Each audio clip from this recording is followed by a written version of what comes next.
Dakota Territory, 1887. Ivy Merrow had made a point, from the day she buried her father and proved up the family claim in her own name, of showing she needed no one's help to keep it standing. Not through the driest summers, not through the hardest frontier winters, not through anything the territory cared to throw at a woman running a place by herself. The winter of 1886 into 1887 had already tested that resolve more than any before it. Cattle had frozen standing up in coulees across the territory that season, whole herds lost to storms that came one after another with barely a week's rest between them, and Ivy had spent most of December and January rationing feed and hauling water through drifts taller than her fences. She had managed it. She had managed everything, alone, since the day her father's illness had first shown itself, through his death and through 3 winters after it, proving, to herself more than to anyone watching, that the claim was as much hers by right as it had ever been his by law. Her nearest neighbor, a quiet rancher named Emmett Larkin, who worked land half a mile across the open field, their 2 claims sharing a boundary line neither had ever needed to survey twice, had learned to respect that independence the way a careful man learns to respect a fence he doesn't fully understand the purpose of. He never offered help unless she asked for it. She never asked if she could manage otherwise. That arrangement held steady for the better part of 2 years, until a storm came through in January that neither of them had any say in the terms of. The blizzard arrived without much warning, the way the worst ones on that stretch of prairie generally did. A gray line on the horizon at midday, a full whiteout by supper time, wind strong enough by nightfall to peel back a section of Ivy's roof like the lid off a tin can. She'd barred the chicken coop before dark out of old habit, low enough to the ground and sturdy enough to have held through worse, and turned her worry instead to her own walls once the wind found the weak seam above her kitchen. She fought it as long as pride allowed, propping a board against the widening gap, stuffing quilts into the seam where snow had already begun sifting onto her floor. But by the time the second gust tore the board loose entirely, she understood, with the particular clarity cold and fear bring on together, that staying meant risking a great deal more than a damaged roof. She had no one closer than Emmett Larkin's ranch, and no time to weigh the matter further. She wrapped herself in every layer she owned and went out into a wind that nearly took her off her feet twice before she'd cleared her own yard, the half-mile to Emmett's place stretching longer than she'd ever known it to be, snow driving sideways hard enough to sting through her shawl. By the time she reached his door, she couldn't feel her own hands well enough to knock properly. She pounded with the flat of her arm instead and stood there, shaking, coated in snow, trying and failing to master the fear she hadn't let herself feel until that exact moment. Emmett opened the door before she'd finished the second strike. He took one look at her, trembling, snow-crusted, her composure clearly costing her everything she had left to spend on it, and pulled her inside without a single wasted word. He built up the fire first, fast and efficient, then found a shirt and trousers from what little the small ranch house had to offer and set them near the hearth to warm before he handed them over. He put a kettle on for something hot and did all of it without asking the obvious questions. Why she'd come, how bad the damage was, whether she was truly all right. "There's a room through there you can change in," he said, nodding toward a door. "Take whatever time you need." She came back out swimming in his shirt, the sleeves hanging well past her fingertips, and caught him glancing at them. "If you say one word about these sleeves," she said, "I'll go back out into the storm." "Wasn't going to," Emmett said. "They appear to be winning already." He'd poured coffee thick with sugar, considerably more than she'd have made for herself. "That's more sugar than coffee," she said, taking the cup anyway. "You were half frozen." "So you decided to finish the job a different way." He almost smiled at that, the first crack in his usual composure she'd seen since arriving. "Roof went," she said, once she'd settled by the fire. "Wind took the north corner clean off. I couldn't keep the snow out." "You did right coming here," Emmett said. "Wouldn't have wanted you trying to weather that alone." The storm showed no sign of easing, and it became clear within the hour that Ivy would be spending the night. The roads already impassable, the wind too fierce to risk the walk back, even to check on what remained of her house. Emmett gave her the small bedroom without being asked twice, and carried his own blanket back to the chair beside the stove before she'd finished protesting that she didn't need to put him out of his own bed. They sat by the fire for hours before either retired, the conversation moving slowly at first, then easier, the way conversation does between two people who've spent 2 years being careful neighbors and have suddenly run out of reasons to keep being careful. "You're a hard woman to get to know, Miss Merrow," Emmett said at one point. 2 years living half a mile apart, and I don't believe I've heard you ask for so much as a cup of sugar." "I don't like owing people," Ivy admitted. "Owing tends to come with strings I'd rather not get tangled in." "Not all strings pull the same direction," Emmett said. She looked at him a long moment. "What's your string then?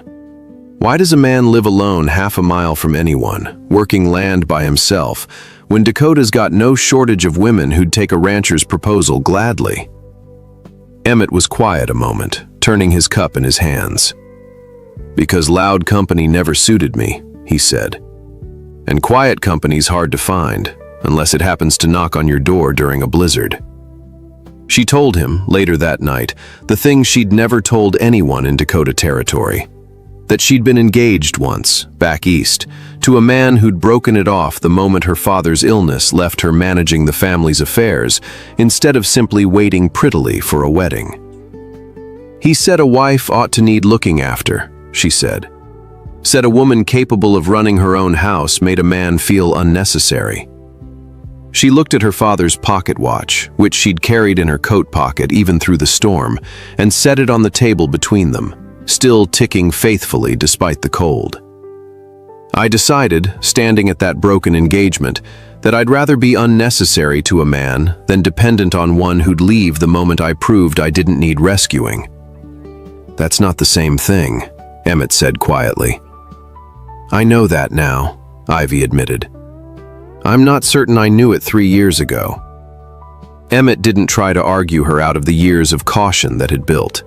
He only said, "Needing help once in a blizzard doesn't undo 3 years of proving you don't need it most days," and let that sit between them without pressing it further. The fire burned low as the night wore on, the wind still hammering the walls outside, and the conversation drifted from caution into something easier, small things, ordinary things, the kind of talk that has nothing to prove and nowhere urgent to go.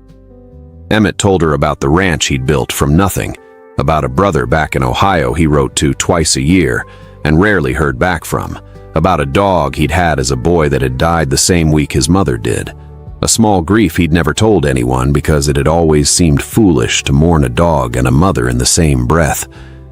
Ivy found herself telling him things she'd never said aloud either, how she sometimes talked to her chickens, simply to hear her own voice in the empty yard, how frightened she'd been, more than once, of dying alone on that homestead with no one to notice for days. Softly. Sometime after midnight, Ivy realized neither of them had looked at the clock in nearly an hour. It was well past that, another hard gust shaking the whole house on its foundation, when Ivy moved to sit beside him rather than across the hearth. "I've spent 3 years telling myself I'd rather freeze alone than admit I needed anyone," she said, quiet enough that the wind nearly swallowed it. "Tonight I walked half a mile through a blizzard because some part of me already knew exactly whose door I trusted enough to knock on." Emmett looked at her steadily. "I'm glad it was mine." Ivy leaned into him, the warmth of the fire and the nearness of him more than either had allowed themselves in 2 years of careful distance. "I feel safer with you," she whispered. Neither of them said anything further that night. They didn't need to. The sky cleared before dawn, the wind dying to an eerie stillness that made the previous night's violence feel almost unreal. Emmett walked Ivy back across the field the moment the light was strong enough to see by. Her house told its own story before they'd even reached the door. The north corner of the roof was gone entirely. Snow drifted knee-deep through the kitchen, the stove cold and half-buried, one wall bowed dangerously inward where the wind had worked at it all night. Ivy stood in the doorway a long moment, taking in the damage with the same flat, practical composure she brought to everything, until she remembered, with a small jolt of alarm, the watch she'd left on her kitchen shelf before fleeing. She found it half buried in drifted snow near the stove, still ticking, its face fogged but its hands moving steady as ever. "Still keeping poor time," she said, half laughing, half something closer to tears. "Same as it always has." Emmett didn't press her on the sudden waver in her voice. He only crouched beside her and helped clear the rest of the shelf. "Before we go on, tell us where you're listening from today. And if Ivy and Emmett have kept you company today, leave a like for them. Now let's get back, because the real test of what grew between them during that storm is only just beginning, once daylight and hard work replace the shelter of one long night." Emmett hauled the first load of lumber from his own stores within 2 days, and Ivy, true to form, met him at the wagon with a small notebook already in hand. "I'll pay you back for every board," she said, opening to a blank page. "I'd rather owe it plainly than owe it quiet." Emmett considered that a moment. "Fair enough," he said. "Write it down then. Every board, every nail." He handed her the first plank. "I'll expect the same courtesy the other direction, mind you. Every meal you feed me while I'm working goes in that book too." Ivy narrowed her eyes at him. "That's not the same thing." "Isn't it?" Emmett said. "Seems only fair if we're keeping accounts." She wrote down the lumber that afternoon, carefully, to the board. She did not write down the coffee, or the noon meal, or the second cup he lingered over longer than the work strictly required. Emmett noticed. He didn't say anything about it, though the corner of his mouth gave him away. What lumber his own stores couldn't cover, they hauled together from the mill in town. Old Silas Cobb weighing the order with the slow, deliberate manner of a man who'd been running that yard since before either of them was born. "Rebuilding after the blow, are you?" Cobb said, eyeing them both over his ledger. "My roof," Ivy said. "His lumber," Cobb said, nodding at Emmett. "His labor by the look of those hands, and his horse pulling the wagon. Funny sort of arrangement for two neighbors who barely spoke a civil word to each other before Christmas, far as anyone in town could tell." "Small towns notice a great deal," Emmett said, unbothered. "Small towns notice everything," Cobb corrected, already writing up the order. "And generally get there a season before the people involved do." The work went on through the following weeks, steady and unhurried. And the two of them fell into a rhythm that had nothing to do with debts or ledgers, and everything to do with simple company. Mrs. Fenwick from the Mercantile, delivering a tin of nails Ivy had ordered before the storm, took one look at the two of them working the new wall together, and did not bother hiding her opinion. "You two are going to make this whole town wait considerably longer than necessary before you make it official," she said, setting down the nails. "Making what official?" Ivy asked, entirely too quickly. "Whatever it is that has Emmett Larkin hauling lumber for a woman he's spoken maybe 40 words to in 2 years," Mrs. Fenwick said, and left before either of them could formulate a proper denial. Emmett, to his credit, didn't so much as blush. "She's not wrong about the 40 words," he said, once the older woman's wagon had pulled away. "No," Ivy admitted, "she isn't." They argued once, properly, over how to rebuild the bowed kitchen wall, Ivy wanting it set the way her father had originally built it. Emmett convinced a different bracing would hold better against the next hard wind. "My father built this house," Ivy said. "It stood 20 years his way." "And came down some in one night my way would have prevented," Emmett said, not unkindly. She was quiet a moment, torn between loyalty to a memory and plain good sense. "Show me," she said finally. He showed her. She studied the bracing, asked 2 sharp questions, and told him in the end that his way was better, on the condition that the door frame stayed exactly where her father had set it.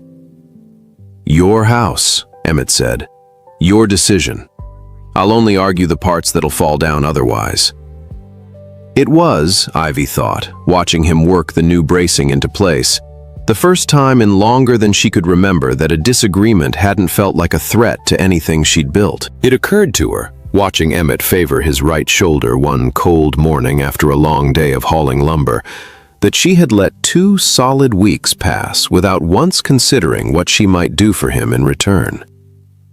She mended the torn seam in his work coat that evening without asking, and left a warm meal at his door the following day when a hard frost kept them both indoors. Small things, offered the same quiet way he'd offered his help, without ceremony or expectation of thanks. "You didn't need to do that," Emmett said, finding the coat repaired and folded on his porch rail. "I know," Ivy said. "I did it anyway." He looked at her a long moment, something shifting behind his usual composure. 2 years, he said almost to himself. 2 years what? 2 years I watched you manage everything alone, and told myself respecting your independence meant staying at a careful distance, Emmett said. I'm starting to think it just meant I was afraid to close it. She pressed him on it that same evening, curious now rather than cautious. 2 years, Emmett, she said. You noticed me managing my own roof, my own accounts, my own everything, and never once said a word beyond good morning. I noticed you, Emmett said. That's not quite the same as speaking. He was quiet long enough that Ivy thought he might not answer at all. I've watched every woman in this territory get courted and married off within a season, he said finally. I told myself I was giving you room. Truth is, I didn't know what I'd do with myself if I spoke plain and you turned me down flat. Easier to admire a fence from a distance than risk finding out it doesn't want mending. That's a very tidy metaphor for a man who claims he's bad at speaking plain, Ivy said, though her voice had gone soft. I've had 2 years to practice it in my head, Emmett admitted. Saying it out loud's considerably harder. The old fear resurfaced all the same, sharper than Ivy expected, on an afternoon when Emmett arrived unannounced with a load of shingles she hadn't asked for and hadn't priced. I didn't request those, she said, more sharply than the moment called for. I know, Emmett said. Found them going cheap at the lumber yard and thought of your roof. That's exactly the kind of thing he used to do, Ivy said, and then stopped, hearing herself, understanding only after the words were out how unfair the comparison was. Emmett didn't defend himself immediately. He set the shingles down carefully and waited. I'm sorry, Ivy said. That wasn't about you. I know that too, Emmett said. But I'd rather you say it plainly than swallow it and let it sit between us. Write the shingles in your book if it eases you, or don't. Either way, I'm not him, and I'd rather you find that out slow and certain than take my word for it. It was sometime after that, going back over her small ledger by lamplight, that Ivy realized how little of it she'd actually filled in. The lumber, yes, carefully totaled. But weeks of shared meals, shared coffee, shared labor traded freely in both directions, none of it recorded, because somewhere in the last month it had stopped feeling like debt at all. She found Emmett at his own porch a few evenings later, the ledger left behind entirely. I stopped keeping the book, she said. I noticed, Emmett said. Wondered when you would. You never once made me feel like I owed you for any of it, Ivy said. Not the lumber, not the shingles, not the 2 weeks of suppers. I kept waiting for the moment you'd remind me what I owed you in return, the way he always did. It never came. Wasn't going to, Emmett said. I never wanted you needing me, Ivy. Then what did you want? He took a while answering that one. I'd like to be wanted, he said finally. Not needed. There's a difference, and I think you're the only woman I've known who'd understand it without me explaining it twice. She found him at his porch again the following week, this time with nothing left to discuss about lumber or shingles or ledgers. "I've done the noticing you asked for," she said. "Took longer than either of us would have liked. I'd like to stop rebuilding two separate lives, if the offer's still open." "It's more than open," Emmett said, and took her hand plainly. "Marry me, Ivy. Not because either one of us needs rescuing, because I'd rather spend whatever storms come next with you inside my door than watching from across a field, wondering if you're weathering it alone."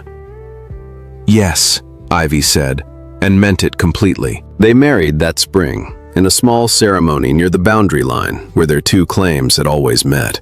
Neither her land nor his alone, but ground equally claimed by both, which struck the handful of neighbors who attended, including old Mrs. Fenwick from the Mercantile, who'd suspected the match since February, as considerably more fitting than either house could have managed.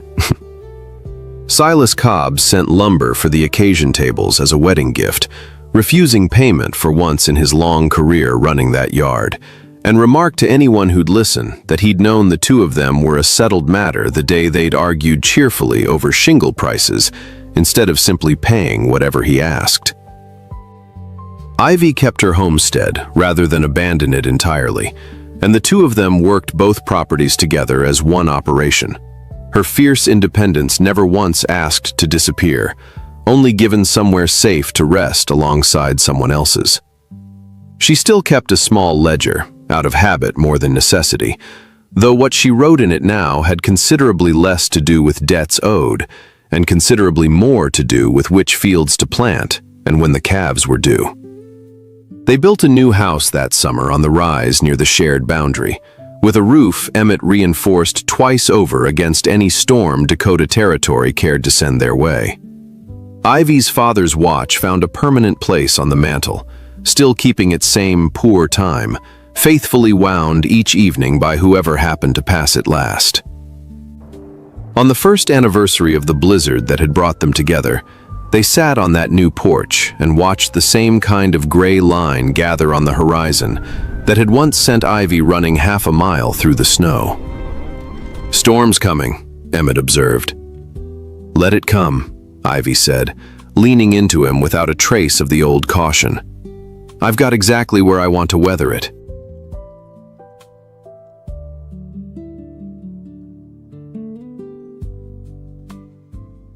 Ivy Merrow spent 3 years proving she needed no one, certain that independence was the only promise strong enough to keep itself. Emmett Larkin spent those same years admiring that independence from a careful distance, more afraid of being turned away than he ever let himself admit. It took the worst storm of the winter and the slow, ordinary work of rebuilding afterward to show them both what neither had let themselves say aloud, that choosing someone isn't the same as needing them, and that the safest place in any storm has always been beside the person you trust enough to knock on their door. May God bless each and every one of you who listened today. Until next time, keep writing.